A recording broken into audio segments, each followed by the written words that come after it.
सर्वांना पहिला जय गिरणारी. आज आपल्याला जायचं होतं जटाशंकर मंदिर. मग काय आम्ही सगळे मित्र निघालो मंदिराकडं. मंदिर तर काय जवळच होतं. मग काय आपला गॉगल काढलो आणि गॉगल घालायला निघालो आपण. गॉगल तर आपल्याला एकच नंबर दिसालता. मग आम्ही आलो पुढं. हे आहे गिरनार पर्वतच्या अलीकडचं डोंगर. याच्या पलीकडे गिरनार पर्वत आहे. हे आहे रोपवेचं स्टेशन. इथून आपण डाव्या साईडला गेले की आपल्याला जटाशंकरचं मंदिर बघायला दिसेल. इथे तर पोलीस लय चेकिंग कराल ते. इथून आम्ही आत एंट्री मारून मंदिराकडे निघण्यास सुरुवात केला. इथे आल्या आपल्याला धबधबा बघायला दिसला. मग आपले सगळं मित्र फोटो काढायला चालू केले. हो, सर्व पोरं तर इथेच थांबले. मी निघालो पुढं गेल्यावर दिसले माकडं.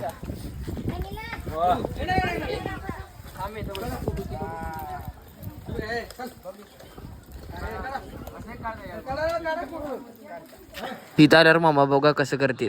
मग ती काय करते, मग ती बाई सारखं असं नाचताना असं अशी करते. मग ते असं पिठे ठेम टाक पुसून टाक, ठेम टाक पुसून टाक, ठेम टाक नाच असं असं करते. अण्णा म्हणला चला आता आपण जयघोष करू. जय गिरनारी, जय गिरनारी, जय गिरनारी, जय गिरनारी, हर हर महादेव. पुढे तर पब्लिक लय झाली होती फोटो काढायला.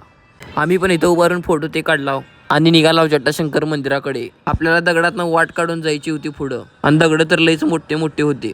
मग आलो आम्ही मंदिरात. हे आहे जटाशंकर महाराजचं मंदिर. इथे दर्शन घेऊन आम्ही आलो बाहेर.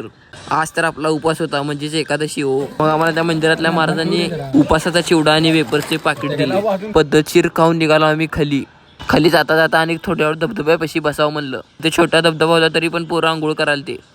मग आम्ही घेतला फ्रुटी पिऊन आम्ही निघाला रूमकडे. ब्लॉग आवडला असेल तर लाईक फॉलो नक्की करा. जय गिरनारी.